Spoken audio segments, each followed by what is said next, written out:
Good news, bad news in Baltimore. The good news is that the curfew designed to stop violence in the city seemed to work last night.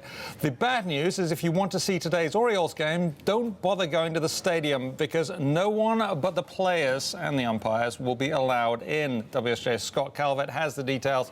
Scott, thanks for joining us again. Good morning, Simon. Tell us what happened overnight with regard to the curfew. I understand some people went out, did a little bit of agitating.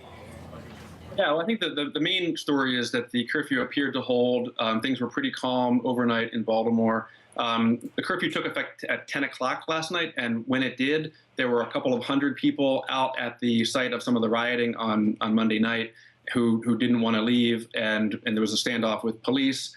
Police waited a while after 10 o'clock, and then they used some smoke and pepper balls to disperse the crowd.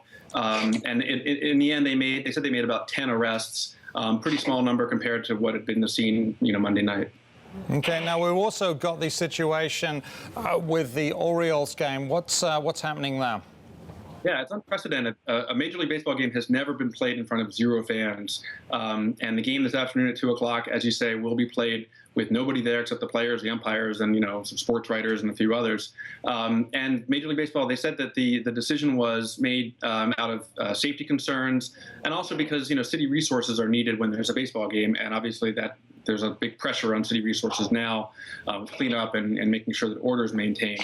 So the game will go off at 2 o'clock with nobody there.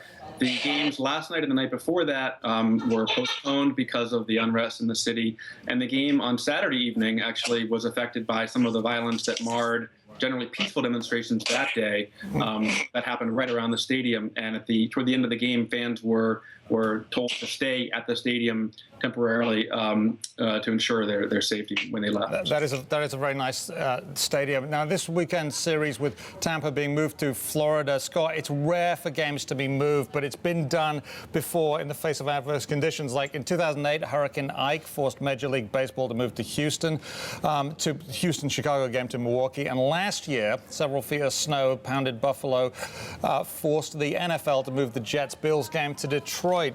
This is most unusual.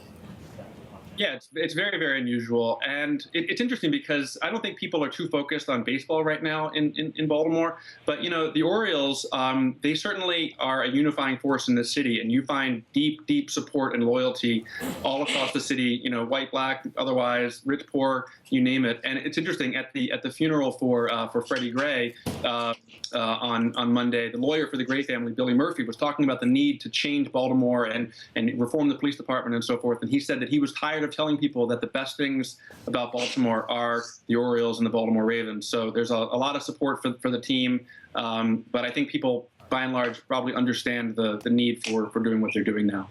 Okay, thank you very much for keeping us all abreast of this. Scott Calvert, we appreciate your time.